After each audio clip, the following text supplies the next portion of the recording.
On today's show, we've got big injury news out of Oklahoma City, and Kawhi Leonard is back on the shelf. Plus, our biggest lessons from the preseason as we approach the start of regular season basketball. All of that and more on today's Locked On NBA.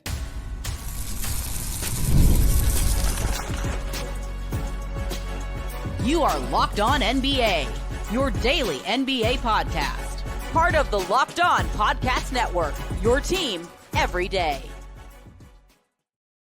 Welcome to Locked On NBA Friday. Wes Goldberg here with Tony East. However, you might be tuning in on YouTube, Odyssey, or your favorite podcast app. Thanks for making Locked On NBA your first listen every day. You can start the season with a big return on FanDuel. Place your first $5 bet, and you'll get started with $200 in bonus bets guaranteed. Visit FanDuel.com today to get started. We've got some injury news to start off today's show with before we get to some of our preseason lessons learned. Before we get to Oklahoma City, let's start with the big stuff. Kawhi Leonard is going to be shelved indefinitely, this being reported by Shams Charania from ESPN, who writes that Kawhi will be sidelined indefinitely to begin the NBA season as he rehabilitates from inflammation in his right knee.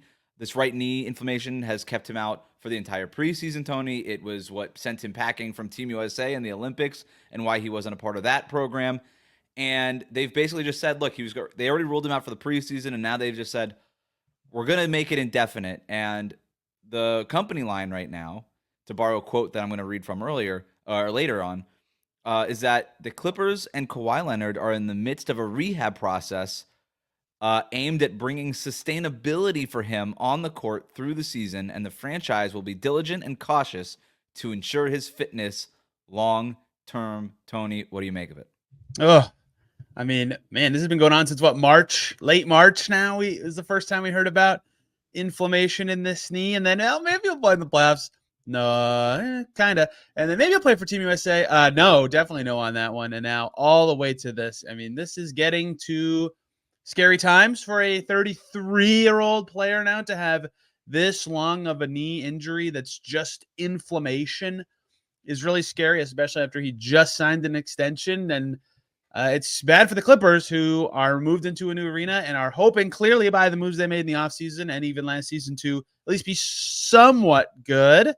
I don't know that they can be with the team that they have, and especially if the team they have does not feature Kawhi Leonard for quite a bit of time. I mean, they play in 6 days, right? They're a Wednesday night opening team. They're not going to, and indefinitely, you know what that means. It's going to be a while. So this is not good at all for them. I don't know how they're going to have the offensive juice to stay alive, and I don't know what Kawhi's career even looks like at this point. I feel like I've said that after prior injuries for him, they just keep stacking up.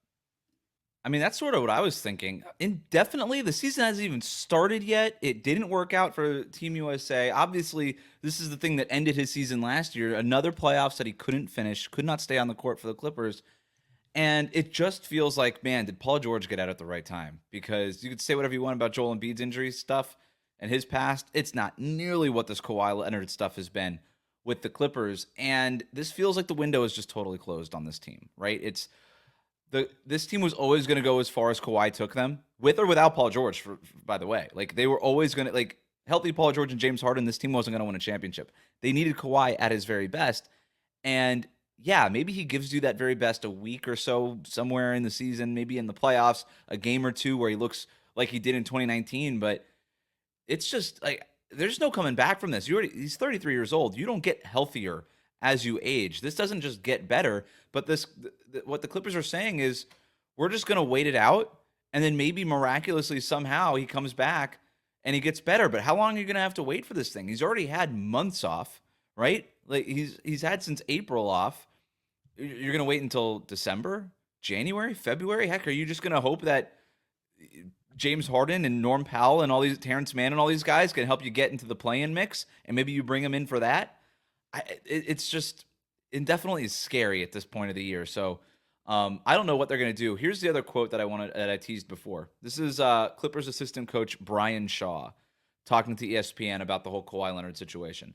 He says, quote, he has not been a part of what we've been doing on a daily basis. I know the company line has been that we're going to be patient with him, so he's doing everything that he can to rehab it and strengthen that knee on his own with our medical staff. And we've just been dealing with the guys that we have available. Not exactly a ringing endorsement for the Kawhi Leonard situation. I bet you if you gave the Clippers front office Truth Serum, they'd say, I wish we never gave him this stupid extension because it doesn't look good. That's what I was going to say. First of all, it's never good when someone has to say the company line is in a quote. That's not good. Like, look, they legitimately could have won the championship the bubble year. They were good enough, and they probably could say that justifies the trade that they made. But they've been searching for that magic and success ever since because they can't undo the trade. And then when it probably was time for them to think about that, here comes a new arena. And so they have these competing goals of having to stay relevant and good because what else can they do versus like, hey, you missed your chance. You had it and you blew a 3-1 lead in a big series. And now you'll probably never get, actually, no, probably about it. They're not going to get it back with this era. So it has been tough on them to have the arena competing goals, but it does, if they knew this, I will give them this little tiny shred of credit. It does make them look a little less dumb for letting Paul George walk away for nothing, but not a lot. Fair enough. Yeah. Here, Wes, let's nail this transition. You know who has the Clippers first round pick this year, Wes? Who? The Oklahoma City Thunder, who might have a lottery pick coming from the Clippers. Let's talk about the Thunder. Wow. The Thunder are happy about this Kawhi Leonard news. Not so happy about their own injury news. They announced on Thursday that Isaiah Hartenstein suffered a small, non-displaced fracture in his left hand, and he's going to be reevaluated in 5 to 6 weeks, which means he's going to be out until the end of November. Hartenstein injured his hand during Tuesday's preseason game against Denver. A little surprised that it was this serious, kind of the opposite of the Paul George trade where you're like, whoa, that looked bad, and then it wasn't bad, and this was not that, didn't look that bad, and ends up being a 5 to 6 week injury at least. How big of a deal is this for the Thunder, Tony? Yeah, it's interesting because they were awesome without him last year, right? So on part of me says, not that big of a deal. We saw Chet at center last year lead them to the top seed in the West, right? So maybe not a big deal. However, of all the positions to have a major player get hurt, center's probably the least exciting for the Thunder, who have not had to Jalen Williams, not the potential all-star this year, out for the whole preseason with an injury. Kenrich Williams also out the whole preseason with an injury. He's very small, but sometimes is their small ball five when they get into banged up situations. And I don't know that the Thunder have provided updates on those guys outside of they're out for the preseason. But if they miss time of the season, then it's Chet and maybe Lou Dort. They're light at center specifically, so it's probably fine. They still should be better than last year because of the moves that they made, even without Hartenstein, which is a crazy to say, but obviously a huge deal because he's good and because they're already a little banged up at that spot. Yeah, it's a great call. To me, it's more of a bummer than it is a big deal. Isaiah Hartenstein looked really good in the preseason. He gives them another passing option. Him and Alex Caruso kind of have this like new guy on the block kind of connection already. He's like hitting him with those over-the-head water polo passes on cuts and stuff like that. And I was just looking forward to seeing him with Shai Gilgeous-Alexander, Jalen Williams as just another guy who can run some offense for them, kind of from that free throw line triple threat area. And then obviously defensively, the looks that they can get to the lineups with him and Chet and those supersized jumbo lineups with all that defense and all those arms and all that wingspan. It was just going to be a lot of fun to watch, and now we have to wait. We have to wait for basically until after Thanksgiving to see any of it. So, but in terms of their championship viability, I'm not that worried. It basically shrinks the window of trying to build some chemistry with this new guy and the new lineups and figuring all that out from 82 games to 65 games or something like that, which isn't ideal, certainly, but I don't think it's that big of a deal. I'm still picking I don't think anybody's taking the Thunder out of their top tier of contenders in the Western Conference. But yeah, they still got Chet Holmgren, who's an awesome defensive player. Jalen Williams hasn't played in the preseason, but he should be available for the regular season. And all of that awesome perimeter defense, I'm not worried about their defense. They were great defensively last year. I think the difference between having Hartenstein and not having Hartenstein might be like top 5 in defensive rating versus probably the best defense in the entire NBA for a little bit. And then they'll probably be there by the end of the regular season there. Yeah, you probably nailed the hardest part for them is figuring out the lineups, right? They have 2 new players. Who's going to actually start? They're really going to go Chet and Isaiah Hartenstein. Now it's a little obvious what they do right now, but they got to figure it out later in the year. That's probably the thing they'll be the most disappointed about, if anything. And keep Chet Holmgren healthy is now a major priority for this team, at least in the short term. The preseason wraps up tonight. What are the biggest things we've learned? And why can't I figure out the Warriors? All of that coming up next here on Locked On NBA. Today's episode of Locked On NBA is brought to you by Hims. Your sex life is important, but your schedule is busy. You don't have the time to go to the doctor's office to get treated for ED. Through Hims, you can get a personalized ED treatment without stepping foot outside your door. Hims is changing men's healthcare by providing you with access to affordable sexual health treatments from the comfort of your couch. Hims provides access to a range of doctor-trusted ED treatments like chewable hard mints, the Viagra and Cialis, and the generics up to 95% cheaper. The process is 100% online, so there's no need for uncomfortable doctor's visits. Just answer a series of questions on their site, and a medical provider will determine the right treatment option. If prescribed, your medication ships directly to you in discreet packaging for free. No insurance is needed, and one low price covers everything from treatments to ongoing care. With hundreds of thousands of trusted subscribers, Hims can help you find the ED option that works for you. Start your free online visit today at hims.com/lockedon. That's Hims, HIMS.com/lockedon for your personalized ED treatment options. Hims.com/lockedon. The products mentioned are chewable compounded products which are not approved by or verified for safety or effectiveness by the FDA. Prescription required, and online consultation with a healthcare provider who will determine if appropriate. Restrictions apply. See the website for details and important safety information. Subscription required. Price varies based on product and subscription plan. We'll be right back. Thanks again for making Locked On NBA your first listen of the day. Best way to support the show, leave a 5-star rating and review on your favorite podcast app. Hit that subscribe button on YouTube. Well, Tony, the preseason wraps up tonight, Friday night. A lot of things going on in the NBA, a lot of things to take stock of. What's something that you learned this preseason? Wes, the Timberwolves are shooting, and it is really interesting to me.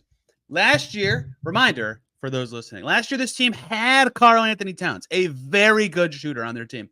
They were bottom 10 in three-point attempts per game. Their roster kind of suggests that should be the case. This preseason, the Wolves, as it stands right now, with all the asterisks and caveats that it's preseason, are second in the league in three-point attempts per game. They are chucking that thing. Quick glance. Ant, you know how many threes Ant's taken per game, Wes?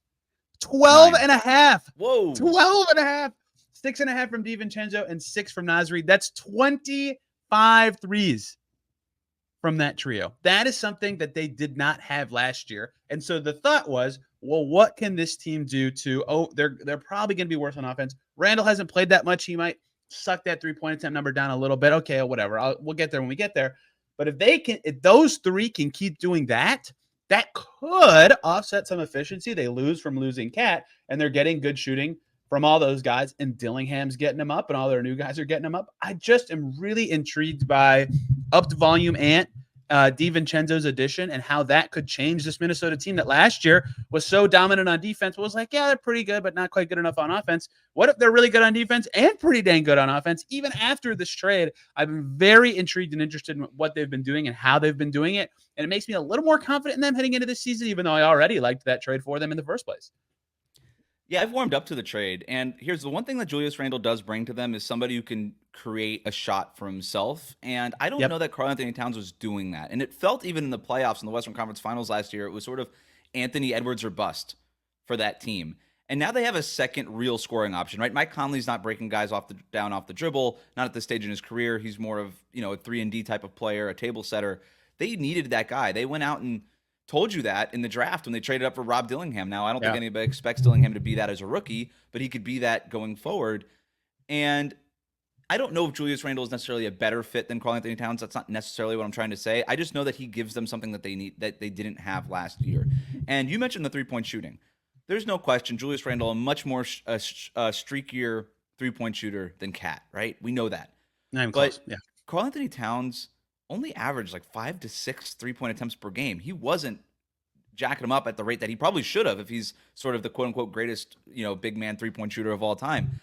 About the same as Julius Randle.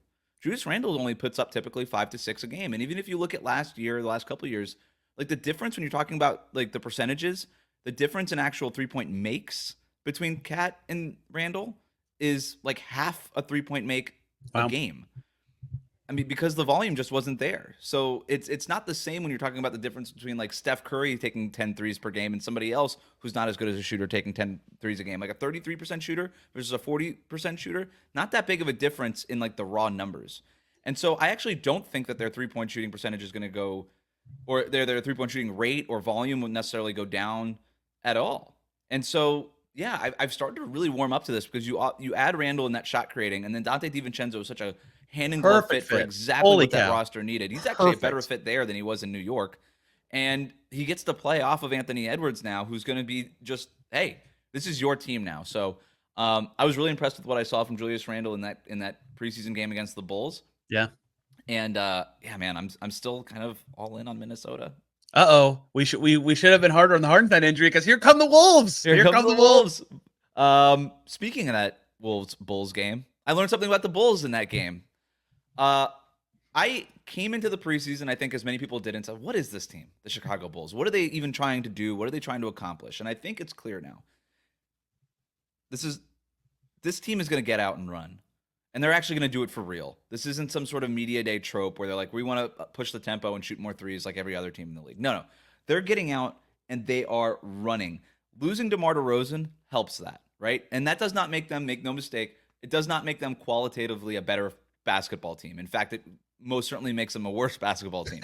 But at least they have an identity where they didn't have that before, and we know what the plan is, which is probably to tank and try to get in on a high pick in this loaded draft that's coming up. But they're going to play fast while they're doing it, while they're losing. They're going to race to the bottom here. Their pace in the preseason is at a blistering 109.9. Wow. That would have been first last year in the regular season by like a bullet train. I mean, it was crazy. So, and by far they were first in the preseason. They're probably not going to play that fast, but man, I don't think they're going to be that far away. You add Josh Giddey, Lonzo Ball looked pretty nice in his debut, and it was great to see him get out there, hit a corner three, had a beautiful passes, push the tempo right away, putting his identity on that team. And you have him and Giddey. And I was actually kind of surprised. Like Billy Donovan was like, I'm just going to play both of those guys at the same time, Lonzo Ball and Josh Giddey. And I think we'll see that in the regular season. There's some really interesting small ball lineups that they can get to, and they actually feel like a college basketball team. And I think that's exactly going to be their approach this regular season. This is not going to be the best Bulls team in a long time, but it's going to be maybe the most fun Bulls team to watch in a while. Yeah, I think the Bulls are interesting because what I'm saying, I exactly mean. And Nikola Vucevic, I know who you are. All their good players are guards, every single one. So you have to play fast to play to those guys' strengths, right? If you slow down, you're now playing through or using your not good players much too often, right? So I think that's smart of them to play fast.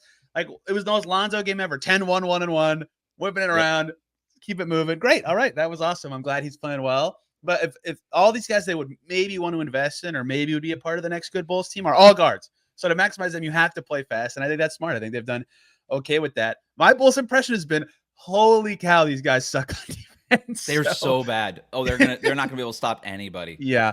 They are perfectly set up to be pretty fun and get the exact record that they want. They nailed it. They nailed it. What's your next lesson? All right. My next lesson is actually a question for you, Wes. Oh. Look, a lot of people were already kind of worried about this team, but you worried more about the Nuggets now than you were 2 weeks ago? So So there's a thing that teams do in the preseason where they purposely no one tries their all the time. Well, nobody try. Well, some teams try, but not at their hardest. And they purposely roll out some of their worst lineups. Yeah, because they're innings eaters, right? Like, you play your starters a quarter, maybe 2 quarters, a half, a little bit into the third quarter, and a couple different games in the preseason. But you are purposely putting out some of your worst players so that your best players don't get hurt. And boy, do the Nuggets have a bunch of bad players on that roster who are happy to eat up those innings. So I hear you. The depth is definitely a concern.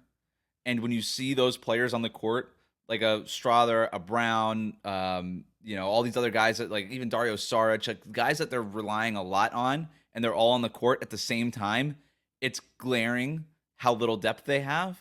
I do wonder if I think in the regular season, we're just not going to get that as much, but that still does not erase, like, they didn't answer the question of, oh, who's this fifth starter? Who's the 2, 3, 4 guys off the bench that we could trust? I feel like they haven't even gotten close to answering that. So here's what I'll say. Strother, yeah, okay, yes. Yeah. This kid's good. He might even be the fifth starter to answer your question. He's looked good. MPJ's been aggressive. They need that now without KCP. Cool. But I spent all summer in my head being like, I get why people are down on the Nuggets and like their future outlook's kind of like, but they have Jokic. Like, they still should be awesome.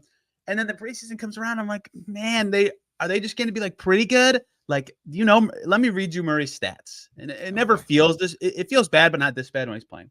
Jamal Murray, even 1-to-1 assist to turnover ratio, currently shooting 31.6% from the field, 20% from three. 5.3 points per game in his 17.5 preseason minutes. Like that. He hasn't been good at basketball since the second week of April. Yeah, it's been rough. Canada was pretty rough too, and I don't expect this to be who he is forever. But he can't be not awesome for them to be really good. So I think they can smile at Julian Strawther and say, once we get rolling, things will be great. We don't care about the preseason. We're a 100 game team or whatever, 16 game team. But my theory that I always thought people were too down on the Nuggets might be a little too over it. But it felt like all they needed. So their FanDuel over under, I think last time I checked, was at 50.5, and I was like, take the over on that. I mean, they won 57 games last year. Is KCP worth 7 games? And I'm like, yeah, maybe, because I don't know. There's a domino effect that comes with all of this, obviously, and I was sort of with you. I thought we were a little too hard on the Denver Nuggets for the loss of talent. Not necessarily hard on the front office, but just hard on their outlook. But I was like, yeah, you got to be able to find like a fifth starter. Like, who cares who the fifth starter is? The other 4 are awesome. And then if you can find 2 guys to contribute off the bench, you should be fine. I don't know that they're going to find 2 guys coming off that bench regularly, and that's the tough thing for them. So that's still sort of a TBD, and that's what my final lesson is too. My final lesson is a TBD. We still have no idea what the Warriors' starting 5 is. And what I've Warriors don't know what the starting 5 is. The Warriors have no idea what it is, and they've experimented with a different starting lineup in every single preseason game, and they're going to do this into the regular season. I'm sure Steve Kerr is going to say, you know what, I got to look at this, and this combination.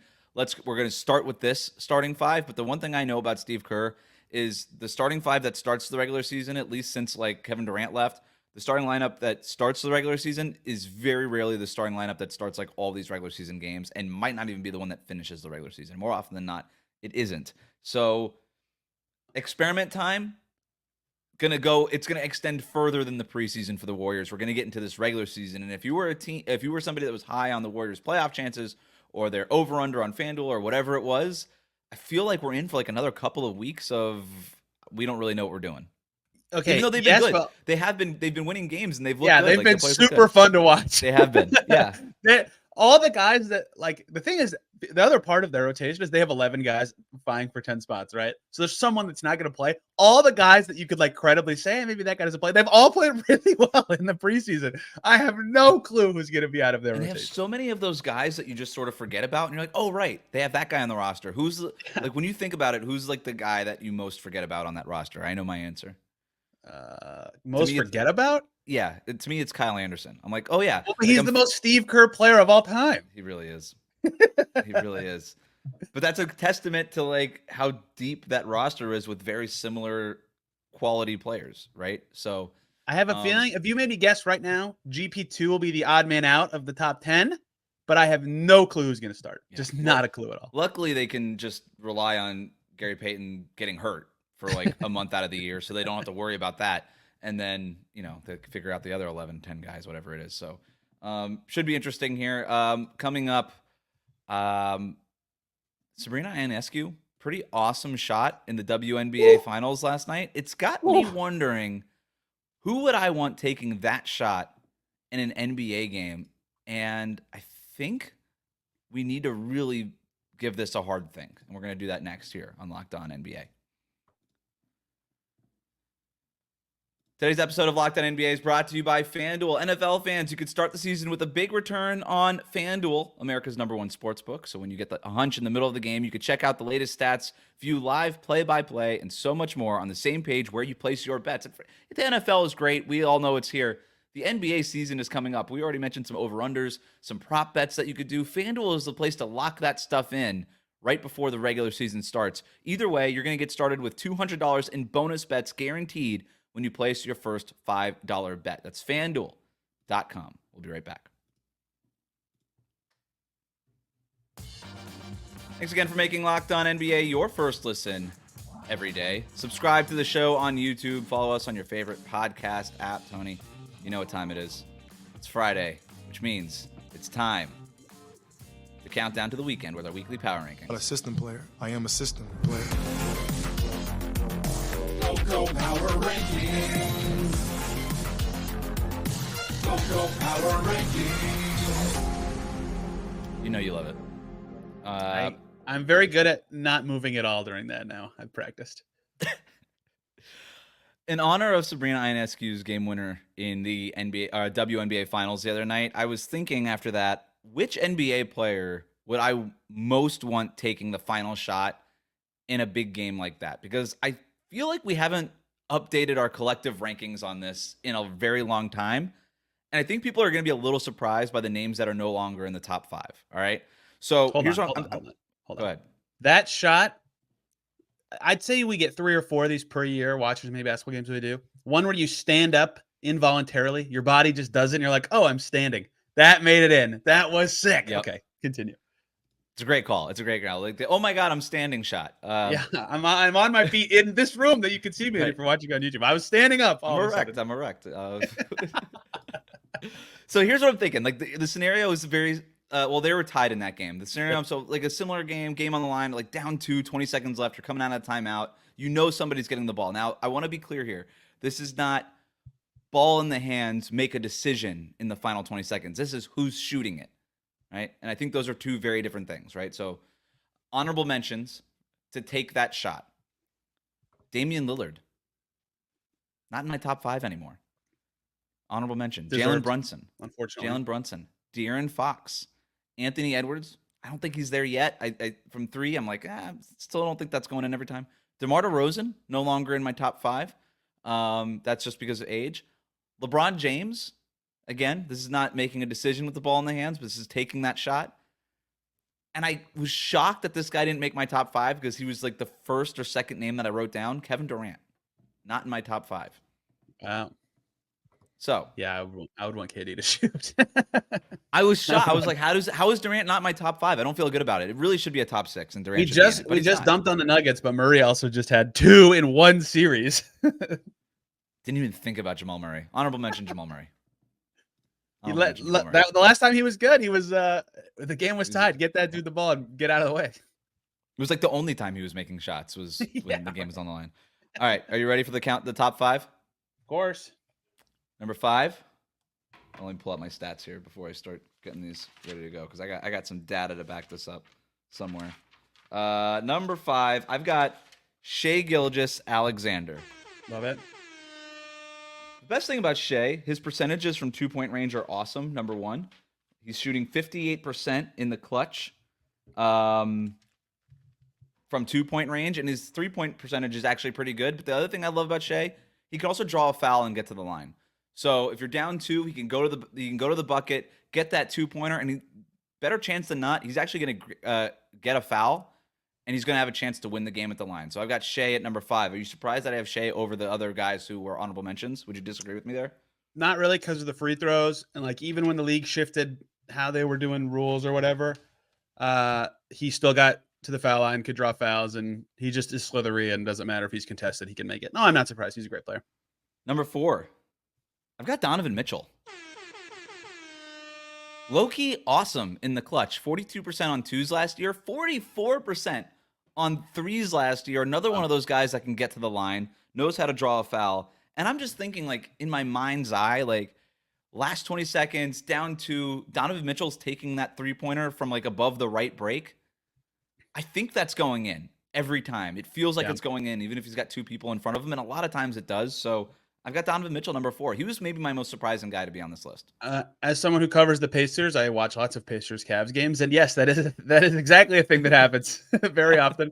And that's been a thing for him his whole career, right? Even in Utah, he was pretty steady and reliable. It's always telling to me when no one gets better in the clutch because it's just everything's harder and more intense. But players who at least maintain always stand out to me, and Mitchell has always been very good about that. It's a great call. Number 3, I got Nikola Jokic. I thought he might be number 1. I'm not gonna lie. It's getting tough right now. 55% on 2s, 40% on 3s. This is a guy who really does reserve his best shots for the end of these games when he basically has to shoot it because he's the only guy. Well, him and Michael Porter Jr., I suppose, are the only guys on the Nuggets who can get their shot off in any look. Jamal Murray, like you said, has definitely had his moments, but his moments oftentimes are Jokic finding him when he's open. Not to say he hasn't created his own stuff, but it just feels like with Jokic, with his size, his ability to shoot it from anywhere on the court, if you get him down in the low post somehow in the final seconds, good chances are he's going to get fouled, and good chances are he's going to make those free throws. So, yeah, I've got him number 3 here. Yeah, he can make anything because he's tall and has this ridiculous one-legged Sombor shuffle shot. But also, good luck sending 2 to Jokic. He's going to you sag off up for a shot, so you have to guard him straight up, or at least you can shrink the floor, I guess. But yeah, because he's so and he can hit anybody else. Good luck. Good luck. I've got Luka Doncic number 2. Self-explanatory. Might be the best is the best 3-level shot maker in the NBA. It's not close. Guy lives for these moments. He's already had several clutch moments in his career. And last year, 46% on 2s, 41% on 3s in the clutch. Those are bananas numbers. And I just trust him. I just trust him to take that shot. So Luka's number 2. Yes. Do you know who's number 1? I've been pacing around the league while you've been talking. I thought Luka or Jokic would be 1, so now I'm trying to. And I would have maybe said you would have put Ant here, but you put him in honorable mentions. It's not probably Steph Curry, baby. No, not anymore. Right? What do you mean not anymore? He just did it in the Olympics. We just saw it in the Olympics. That's so true. I don't know why I blacked out the Olympics. I was going backwards through all the playoff series. Like, he wasn't in it. Wasn't in that. Steph Curry in the clutch last. You're right. Well, I think he won Clutch Player of the Year. Not that anybody cares, but Steph Curry in the clutch last year, 50% on 2s, 46% on 3s. You just told me in regards to Donovan Mitchell, nobody gets better in the clutch. He does. He gets better. He's the guy. You need that Sabrina Ionescu shot. He's the one who can hit that same shot from the logo, same exact way, and he's done it a million times. That's why you can't guard him. Unlimited range, right? You want to take someone out that far? Okay, good luck. Right. He's still going to shoot it and make it. Yeah, I should have got that. I'm kind of embarrassed that I didn't get that. It's okay. I explained my reasoning on why I didn't get it, and I'm still like, dude, that is pathetic. I should have been all over that.